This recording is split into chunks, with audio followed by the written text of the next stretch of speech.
Hey, what's up, everybody? It's me, ODO, and I'm here today to talk about Daredevil Born Again Season 2. I have now watched the entirety of Season 2, and unfortunately, I have quite a few things to say about it, and not a lot of them are great, but let's get into it here. I'll let you know my thoughts. Well, first of all, I'm not going to try to get too spoilery with the whole plot. Just to give you the overall basics, Kingpin becomes mayor, brings in the anti-vigilante task force, takes over a city for entire season. That's the overall thought of what's going on, but we get a lot of characters in this season, a whole bunch of interesting people, or maybe not so interesting depending on how you look at it. Boy, everyone is stupid except me.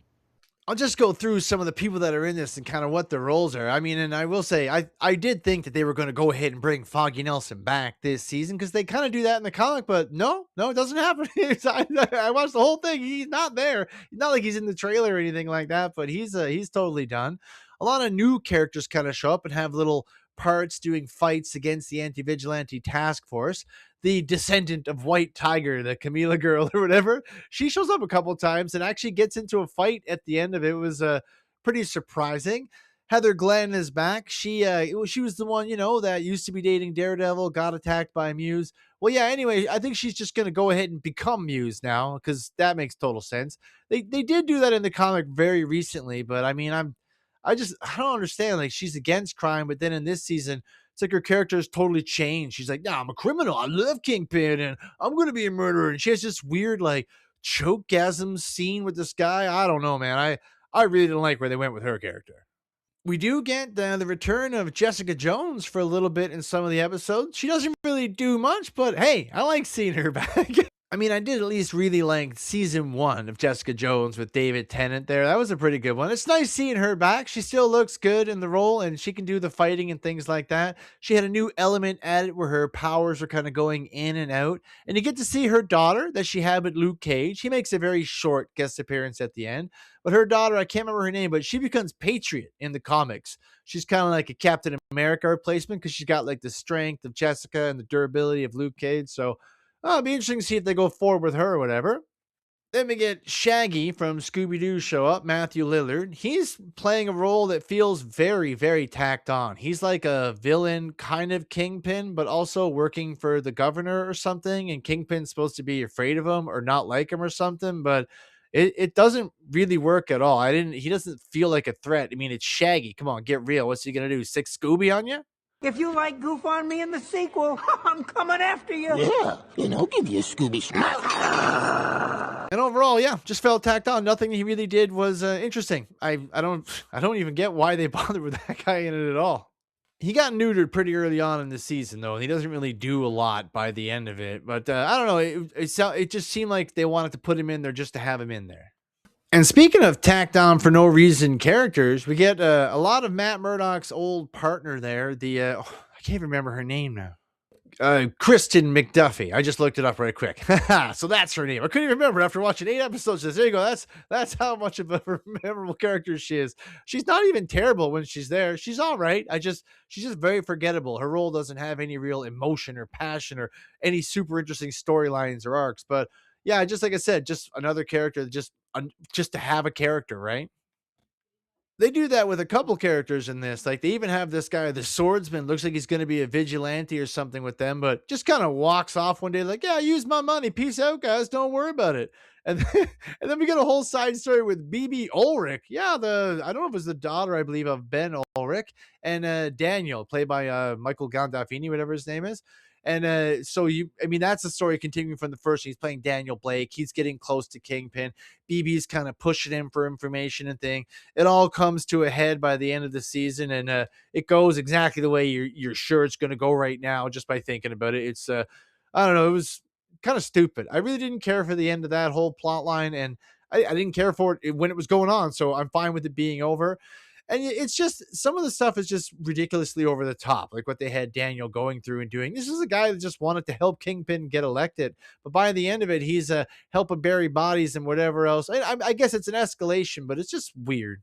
And then we get into the big ones from the show, of course. I'll just start off with, Bullseye. Bullseye is back, and he's still very murderous and killy, but he has a strange relationship with Daredevil in this one. Sometimes he's on his team, sometimes he's against him, sometimes they're fighting, sometimes they're friends. Seems like it depends on the mood of the day, whichever way the wind is blowing, or whatever way the plot needs him to go.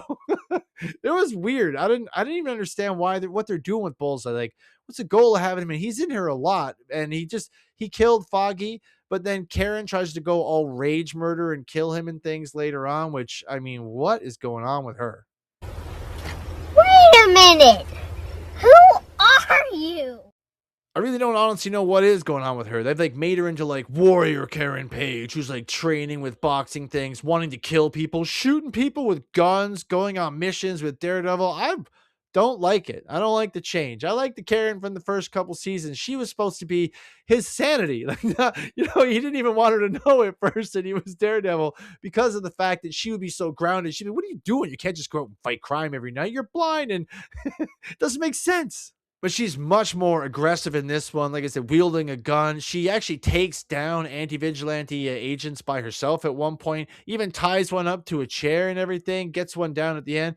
It was fine. I get it. I understand they're showing a progression, but why have her progress this way? Like, her character wasn't bad before. I don't think she needed a radical change into like a warrior. It was, I don't know. It just wasn't for me. Didn't like that character change at all. It didn't feel true. Search your feelings, you know it to be true. And speaking of not feeling true, let's get into what was going on with Kingpin this season. He has just gone full like blubbering maniac. He's crying every second episode, deferring to Vanessa until we get a big tragedy that takes place, which I get it. I understand what people are going to say he's crying there, but man, oh man, has there ever been a greater diminishment of a villain character that you've ever seen in your life? My God, just go back right now and watch episode 1 of season 1 of Daredevil. Kingpin is such a feared human being. They won't even utter his name. They fear just his name being said. He's smashing he's smashing cars, doors on people's heads and stuff. He's terrifying. He's a figure to be feared. And then compare him with this guy, like this cringe pin guy we got going on here. And they haven't done themselves any favor because they've already defeated him multiple times. If you remember on the Hawkeye show, yeah, he gets defeated in that show. I believe he gets hit with a vehicle and everything and shot. I mean, Family. Sometimes family doesn't see eye to eye.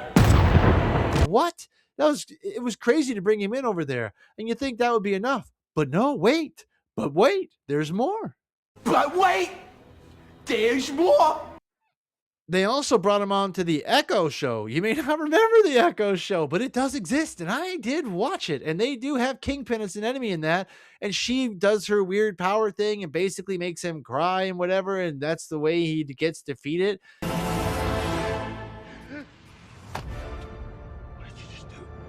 You can't have him losing all those different ways and then bring him back as a credible threat in this show. It's not working for me. And he's out of control a couple times in this. He goes on a murder spree at one point. I gotta say, it was pretty cool. I'm not gonna lie, that part was pretty badass.